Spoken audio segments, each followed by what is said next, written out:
Hello hello भाई लोग, स्वागत है आपका आज के नए टॉपिक में जो कि है एनवायरमेंटल लॉ का। ठीक है, एनवायरमेंटल लॉ के नए टॉपिक में आपका स्वागत है। इससे पहले हम लोग 3-4 वीडियो पढ़ चुके हैं, 3-4 टॉपिक पढ़ चुके हैं एनवायरमेंटल लॉ के। और लगातार वीडियोस नहीं आ पा रही है एनवायरमेंटल लॉ की, क्योंकि थोड़ी दिक्कत की वजह से हो रही थी, क्योंकि इकोनॉमिक्स के मैं बारे में उसमें कवर अप कर रहा था। लेकिन अब लगातार एनवायरमेंटल लॉ के भी टॉपिक्स आएंगे। ठीक है, आज का हम लोग का टॉपिक एनवायरमेंटल लॉ में ध्वनि प्रदूषण क्या है, ध्वनि प्रदूषण क्या है और इसके कारण एवं प्रभावों क्या एक निर्णित है। मतलब जो ध्वनि प्रदूषण क्या है, तो इसके कारण और प्रभाव क्या है, और निर्णित बात है, जो निर्णित वाद हुए हैं या निर्णित वादों की सहायता से क्या करना है, ध्वनि प्रदूषण के न्यायिक नियंत्रण की विवेचना करनी है। सबसे पहले तो यहाँ पे एक गलती ये हो रखी है कि यहाँ पे लिखा हुआ है क्या है होगा यहाँ पे। सबसे पहले तो प्रभाव क्या है, ध्वनि प्रदूषण क्या है तथा इसके कारण एवं प्रभाव क्या है। फिर हम लोग को इसका क्या करना है, निर्णित वादों की सहायता से इसके डिस्कशन करना है, इसके बारे में हम लोग को जानना है। शुरू करते हैं ध्वनि प्रदूषण के बारे में, नॉइस पोल्यूशन के बारे में। ठीक है, ध्वनि प्रदूषण आखिर है क्या, नॉइस पोल्यूशन है क्या, पहले ये जानते हैं। इतने से ध्वनि प्रदूषण ध्वनि प्रदूषण ध्वनि प्रदूषण कोई भी चीज बोले बजाने जब पता ही नहीं वो है क्या, पहले उसके बारे में समझते हैं कि ध्वनि प्रदूषण एक प्रकार का पर्यावरणीय प्रदूषण है। क्या है, एक प्रकार का पर्यावरणीय प्रदूषण है जो अत्यधिक या अवांछित ध्वनि के कारण होता है। जो क्या होता है, अत्यधिक बहुत ज्यादा या एक अवांछित, जिसे हम लोग नहीं, बिना इच्छा की जो ध्वनि है जिसे हम लोग नहीं बर्दाश्त करते थे, मेरी इच्छा के विरुद्ध है, अवांछित है, ध्वनि के कारण होता है, ध्वनि के कारण होता है। यह ध्वनि मानव स्वास्थ्य, जानवरों और पर्यावरण को नुकसान पहुंचा सकती है। ध्वनि प्रदूषण क्या है, एक प्रकार का पर्यावरण का प्रदूषण है, यानी कि पर्यावरणीय प्रदूषण है जो अत्यधिक या अवांछित, जो बहुत ज्यादा एक लिमिट होती है ध्वनि की, उससे ज्यादा या जो बिना मेरी इच्छा के जो ध्वनि के कारण उत्पन्न होती है, ध्वनि प्रदूषण होता है। यह ध्वनि मानव स्वास्थ्य को, जानवरों को और पर्यावरण को क्या कर सकती है, नुकसान पहुंचा सकती है। ठीक है, अब हम लोग बोलेंगे कि ध्वनि प्रदूषण के कारण क्या क्या है। अब इतने हम लोग पढ़े ना, ध्वनि प्रदूषण के कारण क्या क्या है उसके बारे में पढ़ते हैं। ध्वनि प्रदूषण के कारण सबसे पहले तो यातायात, सबसे ज्यादा भैया ध्वनि प्रदूषण यही होता है। आप ट्रैफिक में जाओ, पे पे पे पे मतलब अति जोत देंगे बिल्कुल ध्वनि प्रदूषण में। होता नहीं हेलीकॉप्टर वो पे करता मारता चिंगड़ करता, हेलीकॉप्टर बन के जाओगे क्या मिर्जापुर में, तो वही वाला सीन है। ध्वनि प्रदूषण वो बहुत ज्यादा लोग करते हैं ऐसे लोग।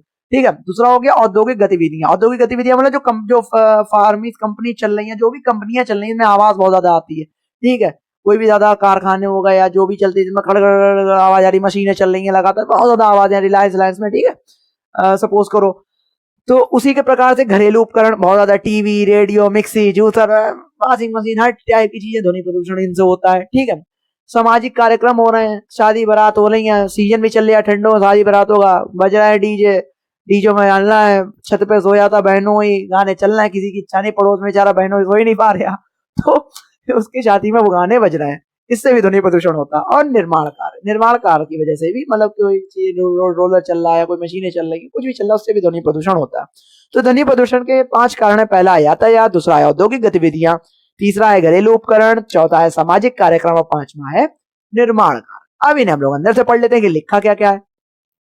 वाहनों, विमानों और रेलगाड़ियों से जो निकलने वाली आवाजें होती है वो प्रमुख होती है ध्वनि प्रदूषण का स्रोत। ठीक है, ध्वनि प्रदूषण का प्रमुख स्रोत कौन होती है यातायात में, वाहन, विमान और रेलगाड़ियों से निकलने वाली आवाजें। ठीक है, उसी के प्रकार से जो ध्वनि औद्योगिक गतिविधियों में क्या है, जो कारखाने हो गए, निर्माण स्थल हो गए, मशीनरी, ध्वनि प्रदूषण के कारण क्या होता है, प्रमुख है। ये क्या है, ध्वनि प्रदूषण के प्रमुख कारण है। घरेलू उपकरण में जैसे कि देखो टीवी, रेडियो, वॉशिंग मशीन आदि क्या है, ध्वनि प्रदूषण होता है, आदि से भी क्या होता है, ध्वनि प्रदूषण होता है। सामाजिक कार्यक्रम भाई शादियों, धार्मिक आयोजन हो गए और अन्य सामाजिक कार्यक्रमों से लाउड स्पीकरों का जो उपयोग भी ध्वनि प्रदूषण का कारण होता है। ठीक है, इनसे क्या होता है, ध्वनि प्रदूषण का कारण होता है, ध्वनि प्रदूषण होता है। निर्माण कार्य देखा जाए तो निर्माण कार्य के दौरान होने वाली जो ध्वनि ध्वनि भी क्या होती है, प्रदूषण का एक क्या होती है, स्रोत होती है। जो निर्माण कार्य है उसके दौरान जो होने वाली जो ध्वनि है वो भी क्या होती है, प्रदूषण का एक स्रोत होती है। ठीक, उसी के साथ देखा जाए कि ध्वनि प्रदूषण के प्रभाव, कार्य देख लिए और कारण देख लिए और प्रभाव पढ़ेंगे। प्रभाव कहाँ कहाँ पड़ता है, स्वास्थ्य पे पड़ता है, पर्यावरण पे पड़ता है और समाज पे पड़ता है। 3 जगह सबसे ज्यादा ध्वनि प्रदूषण का प्रभाव पड़ता है।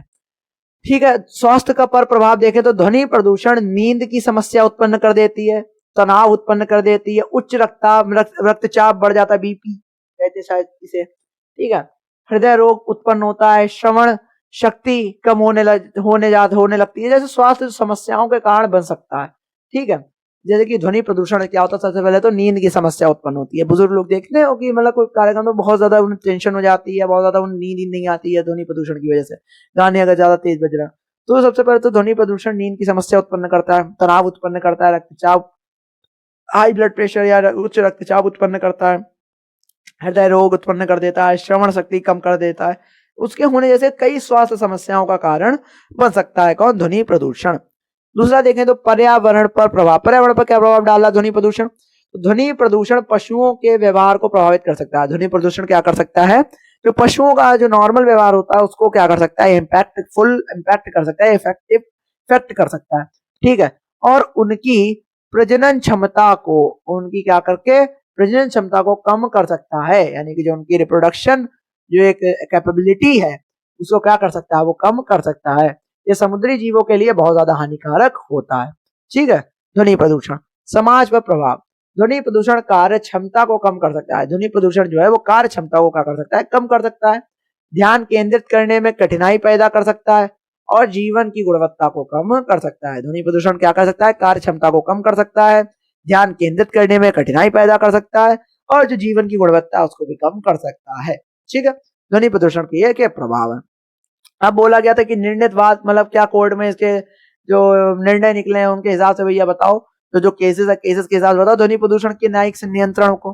तो ध्वनि प्रदूषण के न्यायिक नियंत्रण को निर्णित वादों के माध्यम से हम लोग समझेंगे। क्या कह रहा है कि ध्वनि प्रदूषण से जो संबंधित केस लॉज हैं, ध्वनि प्रदूषण संबंधी जो केस लॉ का विकास विभिन्न न्यायिक निर्णयों के माध्यम से हुआ है, विभिन्न न्यायिक निर्णयों के माध्यम से हुआ है, जो इस मुद्दे को कानूनी दृष्टिकोण से नियंत्रित करने का प्रयास करते हैं। जो क्या करते हैं, इस मुद्दे को कानूनी दृष्टिकोण से, मतलब कानून के हिसाब से नियंत्रित करने का प्रयास करते हैं।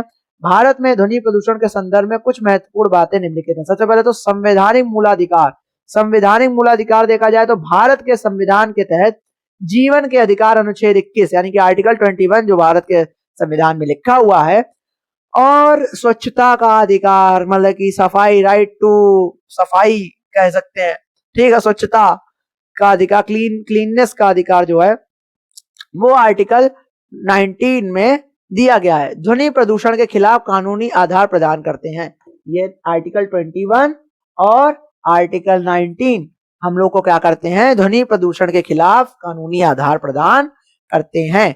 न्यायालय ने कई मामलों में यह स्पष्ट किया है कि ध्वनि प्रदूषण मानव स्वास्थ्य को, सामान्य जीवन की गुणवत्ता को प्रभावित करता है, क्योंकि न्यायालय ने कई जो ऐसे मामले हुए हैं उसमें यह स्पष्ट कर दिया है कि जो ध्वनि प्रदूषण है वो मानव स्वास्थ्य और सामान्य जीवन की गुणवत्ता को प्रभावित करता है। ठीक है, मुख्य निर्णय, सबसे ज्यादा जो मुख्य निर्णय लिया गया था वो कहां लिया गया था, इंद्रजीत बासु बनाम राज्य, बासु बनाम राज्य 1996। इस मामले में क्या हुआ था, सर्वोच्च न्यायालय ने यह निर्णय दिया था कि ध्वनि प्रदूषण को नियंत्रित करना राज्य की जिम्मेदारी है। कि इसमें क्या, इस मामले में इंद्रजीत बासु और बनाम राज्य के मामले में क्या कहा था, सर्वोच्च न्यायालय ने यह निर्णय दिया था कि जो ध्वनि प्रदूषण है उसको नियंत्रित करना किसकी जिम्मेदारी है, राज्य की जिम्मेदारी है। और इसके लिए जो उचित नियम होते हैं, इसके लिए जो उचित नियम और विनियम बनाए जाने चाहिए, इसके लिए जो उचित नियम हो गए और जो विनियमन हो गए उनको बनाए जाने चाहिए। आर वर्मा बनाम यूनियन ऑफ इंडिया, अगला केस है जो आर वर्मा जो बनाम यूनियन ऑफ इंडिया है 2000 का। इस मामले में न्यायालय ने यह स्पष्ट किया है कि विभिन्न समारोहों और त्योहारों के दौरान ध्वनि के स्तर को नियंत्रित करने के लिए सख्त नियम कानून लगाए जाने चाहिए। देखा, इसमें लिखा होता है कि रात के 10 बजे के बाद डीजे बजाना अलाउ नहीं है, फिर भी विधायक जी के यहाँ रात के 2 बजे तक बज रहा है। अगर फिलहाल हर चीज में नहीं, मतलब ट्रोल करना चाहिए, ट्रोल नहीं, अगर किसी हर चीज में आप तर्क देना अच्छी बात होती है कि हर चीज में तर्क देना भी चाहिए। अगर कोई भी चीज है वो सबके लिए समान है तो एक बंदे के लिए क्यों समान नहीं, क्यों, क्योंकि वो सत्ता में बैठा है। सत्ता क्या है, आज है कल नहीं है। अब वो सत्ता में कल नहीं रहेंगे, फिर वो 30 बजे का डीजे बंद करेंगे क्या, तब तो करेंगे ना। तो ये गलत चीज है यार, सत्ता में है बंदा तो चल रहा है, नहीं सत्ता में तो सरकार भी, तो सरकार लकड़ी तोड़ेगी जाके उनके। ठीक है, फिलहाल जो आर वर्मा बनाम यूनियन ऑफ इंडिया का जो केस था, इस मामले में जो न्यायालय ने यह स्पष्ट किया कि जो विभिन्न समारोहों और त्योहारों, विभिन्न जो समारोह होते हैं, जो त्योहार होते हैं, उसके दौरान जो ध्वनि स्तर है यानी जो लाउड स्पीकर बजते हैं उसके स्तर को नियंत्रित करने के लिए एक सख्त से सख्त कानून बना देने चाहिए कि इतने स्तर पे ही आप अपना प्रोग्राम या जो समारोह है उसको निपटाएं, ज्यादा तेज या किसी को परेशानी ना हो उसके अंतर्गत अपना कार्य संपन्न करें। ठीक है, अगला केस है, या अगली जो समिति थी एग्लो विशेषज्ञ समिति, वो 2000 के अंतर्गत। इस समिति ने ध्वनि प्रदूषण के कारणों और प्रभावों पर रिपोर्ट प्रस्तुत की थी। इस समिति ने क्या करा था, ध्वनि प्रदूषण के कारणों, ध्वनि प्रदूषण के जो कारण हो गए और उसके जो द्वारा प्रभाव पड़ते उस पर एक रिपोर्ट जो है प्रस्तुत की थी और सिफारिश की थी कि ध्वनि प्रदूषण को नियंत्रित करने के लिए स्थानीय प्राधिकरणों, मतलब जो स्थानीय रूप से जो प्राधिकरण है उनको जिम्मेदार ठहराया जाए। ठीक है, इसी प्रकार जो संबंधित अधिनियम होते हैं, इससे संबंधित क्या क्या ध्वनि प्रदूषण से संबंधित अधिनियम होगा, जो आवाज प्रदूषण नियंत्रण और नियम अधिनियम 2000 है, इस अधिनियम में ध्वनि प्रदूषण के नियंत्रित स्तर और उसके उल्लंघनों के लिए दंड का प्रावधान दिया गया है। यह अधिनियम न्यायालय के निर्णयों के आधार पर अतिरिक्त नियमों को लागू करने का मार्ग प्रशस्त करता है। यह अधिनियम क्या करता है, न्यायालय के निर्णयों के आधार पर, जो न्यायालय निर्णय दे उसके आधार पर अतिरिक्त जो नियम होगा उसको लागू करने का मार्ग प्रशस्त करता है। कौन सा, आवाज प्रदूषण यानी कि ध्वनि प्रदूषण नियंत्रण और नियमन का अधिनियम। ठीक है, 2000 का। न्यायालयों का सक्रिय रुख, अक्सर देखा जाता है न्यायालयों का सक्रिय रुख इसके ध्वनि प्रदूषण के प्रति। तो भारतीय न्यायालयों ने ध्वनि प्रदूषण को एक गंभीर मुद्दा मानते हुए विभिन्न दिशा निर्देश और आदेश जारी किए हैं। बहुत ज्यादा गंभीर मुद्दा मान लिया है न्यायालयों ने और कई ज्यादा इस पे दिशा निर्देश और आदेश भी जारी कर दिए हैं, जिससे स्थानीय प्रशासन और नागरिकों को ध्वनि प्रदूषण के प्रति जागरूक किया जा सके। जिससे क्या किया जा सके, जो स्थानीय प्रशासन हो गया, वहां का जो प्रशासन है और जो नागरिक है उनको जो ध्वनि प्रदूषण के लिए या ध्वनि प्रदूषण के जो प्रति जागरूक किया जा सके। इस प्रकार क्या है, जो केस लॉ के माध्यम से ध्वनि प्रदूषण को नियंत्रित करने के लिए विभिन्न न्यायिक निर्णय और कानूनी आधार विकसित किए गए हैं, तो समाज को इस समस्या के समाधान के लिए महत्वपूर्ण है। ठीक है, इन्हीं केस लॉ के माध्यम से या उस कुछ अधिनियम, जो ध्वनि प्रदूषण अधिनियम है, नियंत्रण और नियमन वाला अधिनियम, उसके आधार पर कार्यरत किया जा सकता है। ठीक, देखा जाए आगे वाला टॉपिक की ध्वनि प्रदूषण के नियंत्रण के लिए कानूनी उपाय। ध्वनि प्रदूषण के नियंत्रण के लिए कानूनी उपाय क्या क्या है, वो देखो कि ध्वनि प्रदूषण विनियमन और नियंत्रण नियम क्या है 2000 का। यह नियम ध्वनि प्रदूषण को नियंत्रित करने के लिए बनाया गया था। यह नियम कब बनाया गया था, ध्वनि प्रदूषण को नियंत्रित करने के लिए अधिनियम यह बनाया गया था। इसमें विभिन्न स्रोतों से उत्पन्न ध्वनि के लिए अधिकतम सीमा निर्धारित की गई है। इसमें क्या है, विभिन्न जो स्रोत है उससे उत्पन्न जो ध्वनि होती है उसके लिए अधिकतम सीमा क्या करी गई है, निर्धारित की गई है। पर्यावरण संरक्षण अधिनियम 1986, यह अधिनियम पर्यावरण के सभी पहलुओं को कवर करता है। यह क्या करता है, सभी पहलुओं को क्या करता है, कवर करता है। और इसमें ध्वनि प्रदूषण को नियंत्रित करने के प्रावधान भी है। इसमें क्या है, ध्वनि प्रदूषण को नियंत्रित करने के प्रावधान भी हैं। ठीक, कि ध्वनि प्रदूषण को कम करने के लिए व्यक्तिगत क्या प्रयास किए जा सकते हैं। अगर ध्वनि प्रदूषण को कम करना उसके लिए व्यक्तिगत प्रयास क्या करें, शोर करने वाले उपकरणों को कम उपयोग करने लगो यार, वाहनों को कम कर दो और लाउड स्पीकरों का कम, हर चीज का कम उपयोग कर दो, मतलब जिनसे शोर उत्पन्न हो रहा है तो उससे ऑटोमेटिक ध्वनि प्रदूषण कम हो जाएगा। लेकिन टीवी रेडियो आदि को कम उपयोग करें, सार्वजनिक जो परिवहन है उसका उपयोग करें, साइकिल कब से साइकिल चलाएं। ठीक है, और धार्मिक और सामाजिक कार्यक्रमों में लाउड स्पीकरों का प्रयोग करें और कम से कम करें, सॉरी उपयोग करें लेकिन कम से कम करें, ज्यादा नहीं करें। पेड़ लगाएं सबसे पहले, तो पेड़ ध्वनि के अवशोषित करने में मदद करता है। मतलब पेड़ है तो वहां पे ध्वनि को अवशोषित करने में मदद करते हैं, तो हद से ज्यादा पेड़ लगाएं जिससे ध्वनि प्रदूषण को कम किया जा सके।